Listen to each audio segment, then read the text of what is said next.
Morning all. I'm a little less shaven and tidied up, but I thought I'd get out anyway. You get more motivation when you get out for a bit. So yeah, I'm out in the woods. Hasn't rained, it's still very muddy.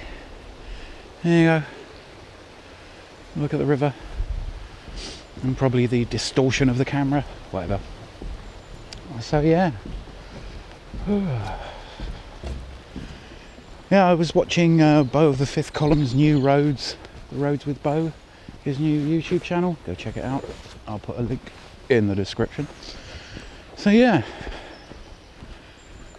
and it looks like he's got the reach to set up a community of stuff. So if you're watching this, feel free to copy this bit, because it made me think about, there are all these, there were some brilliant demonstrations of bushcraft and stuff like that on that.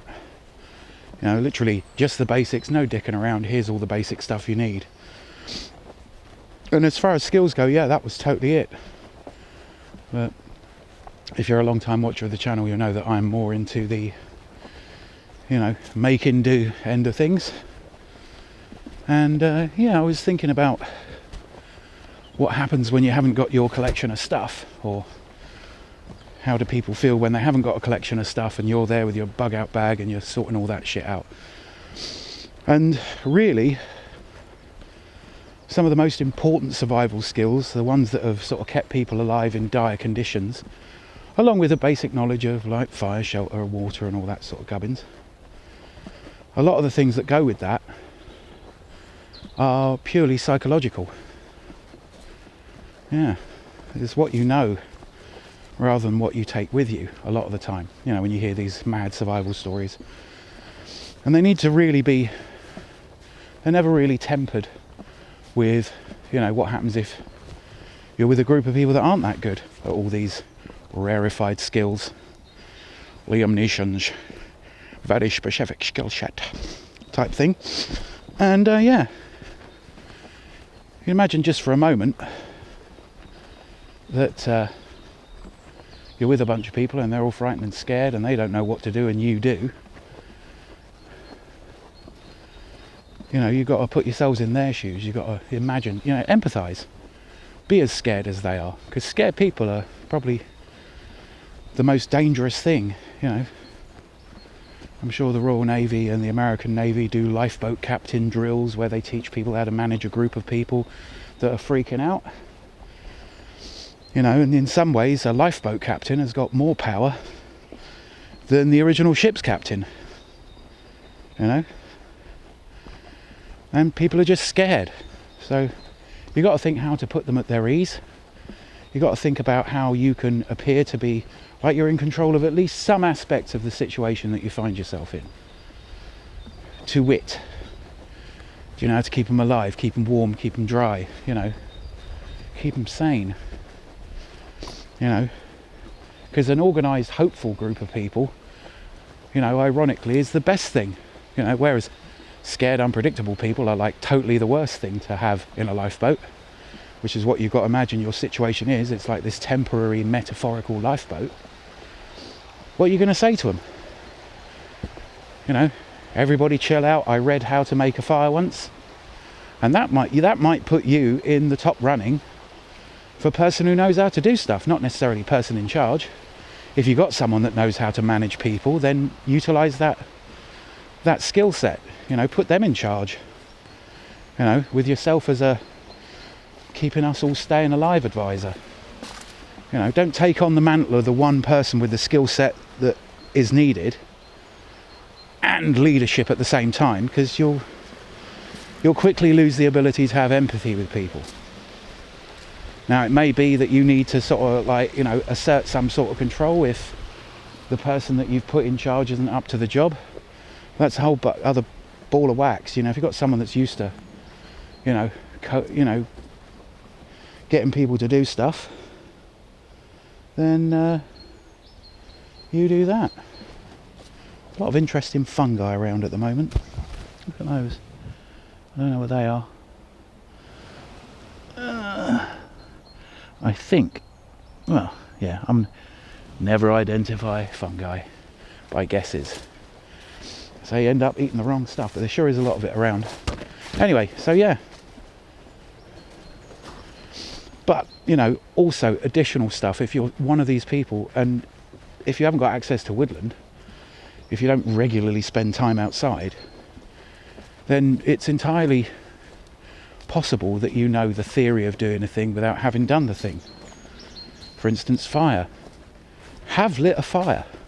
You know, make it something that you have done on numerous occasions. Have boiled water.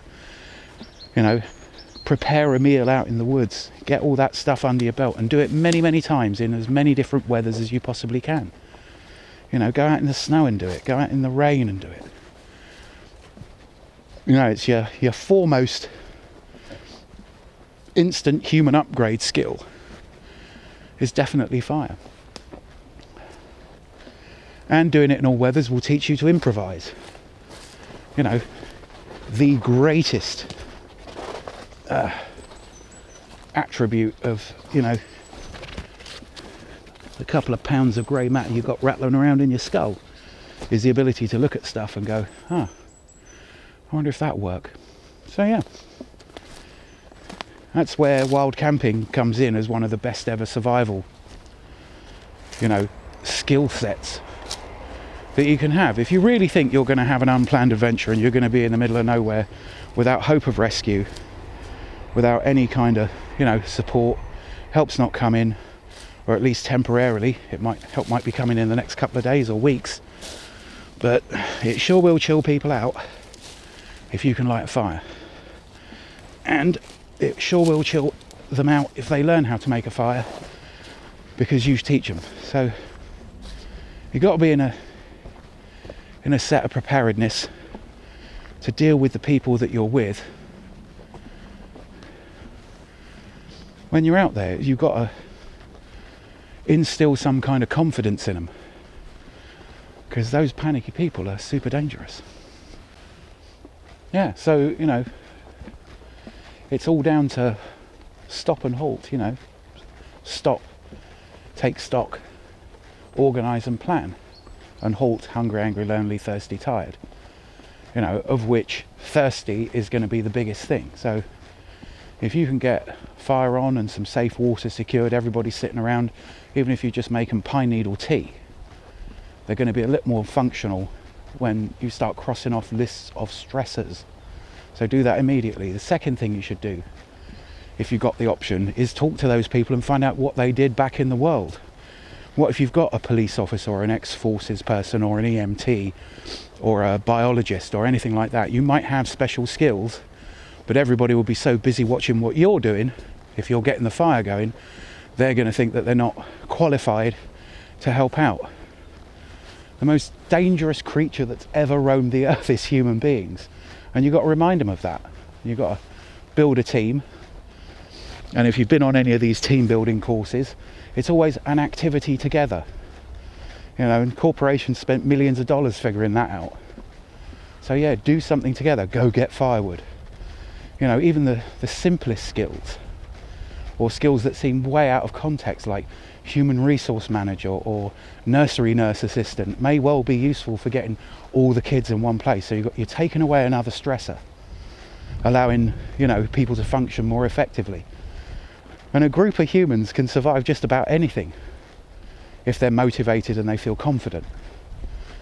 And it may be, if you're the person that knows how to do all these survival skills, it may be that you're the person to just sort of like get the ball rolling on the organisation. You don't need to be in charge. You might be the person that knows how to make fire, build shelter and keep everybody as warm as possible. But if somebody's got that leadership ability and is going to be more charismatic and less panicky or distracted than you, then you should hand that over. Do a sensible. One sensible person can basically command the attention and stop people from freaking out. And it's really important. You know, and you've got to think about, you know, if I'm ever in what I love to call an unplanned adventure, what's the first thing you're going to do? You know?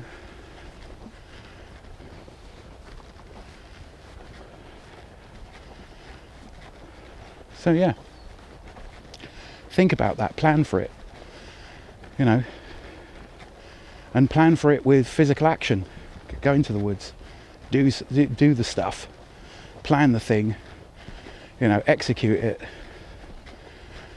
you know, put in your hours in your backyard lighting a fire, try and light a fire in your backyard safely, obviously, but see what you can do about it. You know, upskill yourself, read a first aid manual, think about what the most likely injuries are going to be, you know, check with people, make them feel included as part of the group. You know, when everybody rattles off their skill sets, what their hobbies were, you might find that somebody was just, you know, stacking shells, but they're really good at fishing, but they thought that they wouldn't need to raise that point. You know, so go around the group, you know, point out where their skill set's going to be handy. You know, it's kind of important. So job 1, calm everybody down. Job 2, get a skill set together, and then say, well, I spent a lot of time in the backwoods, and you know, people are going to react. Relax. They're not going to be as fearful. They're not, you know, and you're also, one of those things that they teach you in the army is the icebreaker, where you say where you're from, who you are, what you're into, what you hope to do when you're in the army, and all that sort of stuff. Get them to do that. Because everybody's going to be immediately thinking about what they're going to say, and they're going to be too busy to really panic. You know, it's always like you need a little bit of psychology hoodoo. I've seen people burst into tears and break down because it's cold. You know, but berating that person and belittling them in front of the group is really not the way to do it. You know, people need to know, if you've got children in the group, they need to know that those children are the top priority. And you need to make them the top priority, because if you haven't got that, you know, if you haven't got that sorted out, and people aren't aware that you're aware that they're going to be thinking about their kids, then they're going to be no help to you. You know, they may even, you know, completely split off from the group, and then you've got a moral quandary about whether to go after them. They might do, you know, completely random things because they're stressed and their kids are looking to them, and that's the last thing those kids need, is to see their parents stressed. So their parents need to look like they're totally in control of the situation, and parents will front it up to a point. You've got to be very careful about not panicking people. So, you know, get the kids closer to the fire. You know, they are the most vulnerable people. They are they are the people in your group that you're going to be focused on their well-being. You know, if you're a remotely civilized human being, you will be too. It's one of the things that we absolutely know, you know, from statistics, is, you know, the most dangerous thing on the planet is a parent with their child in danger. The safest person on the planet is the person that's in fear of that parent going apeshit. We're bred to believe that, and it's true. So sometimes the safest person is a stranger rather than a friend, you know, or a relative.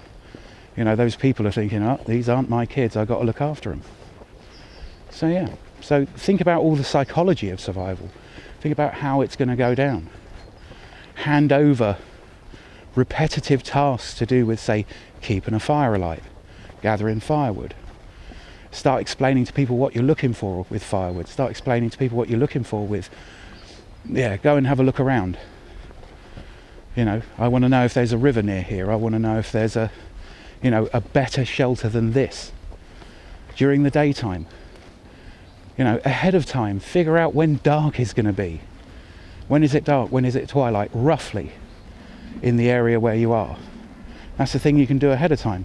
You know, if you sort of say it's going to be dark soon, you've got 20 minutes, or look, the shadows are lengthening, we need to get much more sorted much more quickly, and we need to postpone some stuff for tomorrow, because you've had a look at where you are, you've roughly figured out, well, it gets dark at about 6 o'clock this time of year. You know, in the UK it's like March, which is what it is now. It's going to be dark at about 6 p.m. If one of you's got a watch, then you've got an edge. You know, just know a few things. You know, towards in the middle of summer in the UK, it gets dark at about 10. You know, in the autumn, it gets dark about 4.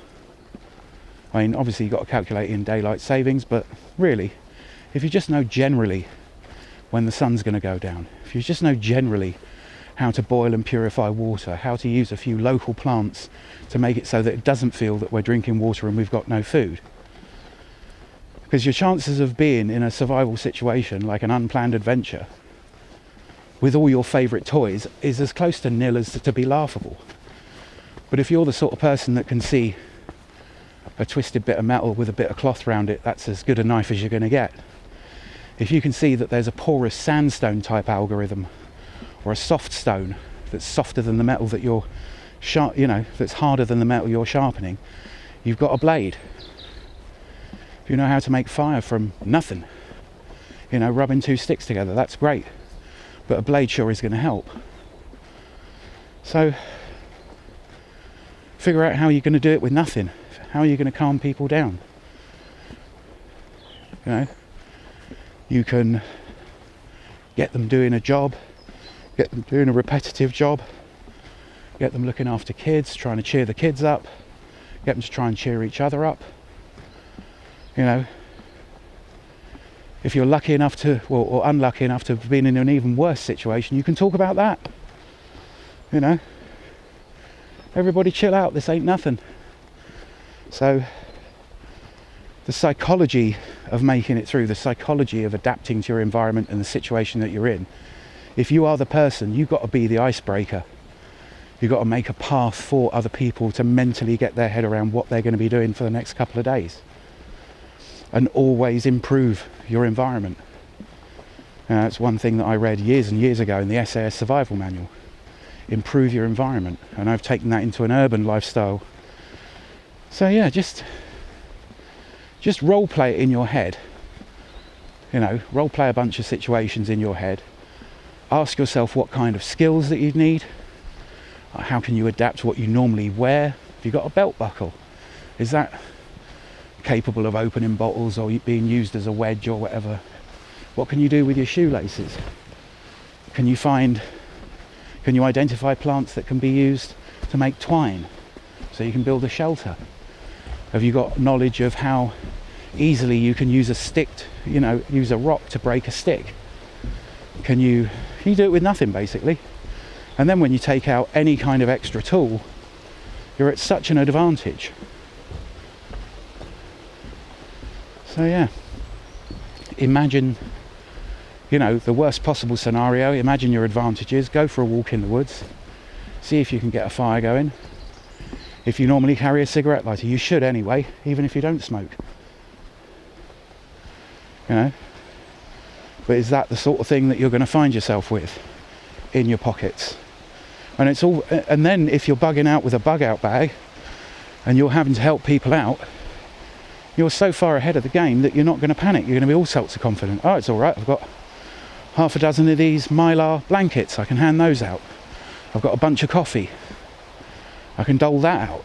I can get people so that they've had something to eat, something to drink, and they're not cold. If they're already not hungry, they're already not angry. They're not lonely because they're with people, but, thirsty, tired, hungry. Take away as many stresses as you possibly can. And that will underline. If you've got someone that's, super together and isn't stressed out, make that person your confidant. So there's now 2 people that are being calm. You can say, right, I need you to keep everybody calm. What have we got? Take stock. Everybody turn out, their pockets or bags. What do we have? Do we have tools? Do we have food? How long can we go before we have to start getting food from the local environment? Do we have the means to alert, anybody coming to rescue you? Did your bug out bag have a radio? What sort of situation is it? Do you have a torch? People are going to get very funny about how much light they've got around you. I've met people that have, started to lose it a little bit because it's dark outside when you're far from civilization. And you do this and all the other things will come into, you know, people will start volunteering their skills, volunteering their time to help out and make the situation work better. So yeah, it's really important. But the first stage is to be confident in what you can do. So yeah, I absolutely agree with Bo. You know, these are skills that you should have. Learn how to read a map with a compass. Have a map of where you're going, wherever you are in the world. Have a map to hand. If you've got the opportunity, have an EDC kit. I mean, really, I'm a big believer in Bo's friend when he said, have 2 EDC kits. You can pass that on. You know, when you start equipping another human being, like an adult human being with a few tools and the wherewithal to use the said tools, they're much more on your side than a frightened human being. So yeah, give it some thought. These are all worthwhile things to have. And also, you know, taking a darker turn, you identify those people that are going to, you know, very quickly you understand which people are going to be sort of troublesome to the cohesion of your new family unit. You know, you got a new temporary tribe. When you're sitting around the campfire, have a word with the adults ahead of time if you've got children there, or start telling stories. You know, people calm down when they're telling stories. And not necessarily, you know, oh, let me tell you some myths and fables from Aesop, although that wouldn't hurt if you got kids. What stories would you tell? You got any funny stories? Funny stories are great. Nothing unifies a room like people laughing. You know, my favourite way of imparting information is, let me tell you the story of this scar, because I wasn't always capable of being out here. You know, people like Thoreau. You know, Henry Thoreau, who wrote On Walden Pond. Some of his stories start out with the way that he did things badly. You know, I'm not doing that again. Look at my scar. That'll teach me never to do this stupid thing ever again. So yeah, think about it. What are you going to do? You know, mentally give yourself, you know, 5 random people to look after. And that skill set, the calming people down, the getting them to be a cohesive group, you know, as well as your skill set, I can like fire, build, shelter and all this sort of thing. You know, who's got a watch? Who's got a knife? What do we as a team have? You know, yeah. If you've got someone that's going to be troublesome because they're on the verge of panic, and that panic will spread really quickly, you know, give them something to do. What would you give that person to do? Right, I need you on fire feeding duty. I need you to feed the fire. Is it the sort of situation where you need people on watch? You know, look around at your group, understand them. And that's where you're really going to achieve what humanity achieved, you know, 250,000 years ago. Got cohesive, got tools, got on with building civilization, you know. And you got the advantages of that. There's an old civilization just lying around. If it's truly an apocalyptical moment, the bones of civilization are lying around. If it's not an apocalyptical moment, someone's going to be looking for you. Know the rule of putting 3 things in a row, like strips of brightly coloured clothing, or X's, or, you know, ready to go fires on a beach. If you've got somewhere where you can be spotted from the air, 3 things, 3 fires. They'll know a person did that. And, you know, the search and rescue team will be in a brilliant place. They'll see 3 things, they'll go, right, that's where they are. Even if they can't get to you, they'll be coming back. So, yeah, so all I'm saying is that the psychology of getting a cohesive group of humans to be the most dangerous thing in the local area to anything that is likely to do them harm is one of the most important things. You can survive with nothing if you got it, and you've got a team of people behind you, and you've got people trying to solve that problem. You know, if you should be in a place where it's no big thing to you, and that will calm everybody down. One non-panicking person. Just like one panicking person can make everybody else panic, one non-panicking person can calm everybody down. You got to think about that. And it's a well-known psychological fact. So take advantage of it. Why do you think they make older men into sergeants? You know, why are sergeants put through, you know, absolute hell on earth for training? It's designed so that, you know, what we're doing now is a piece of piss. Easy. Compared to what I have done. So go out in the woods, you know, be without stuff, try and recycle bits and bobs. You know, use litter to make your kit. And you know, if you are, hopefully not, if you are ever in an unplanned adventure moment, you're going to be the person that really helps to make that group cohesive and to save some lives, including your own. You don't need panicky people around.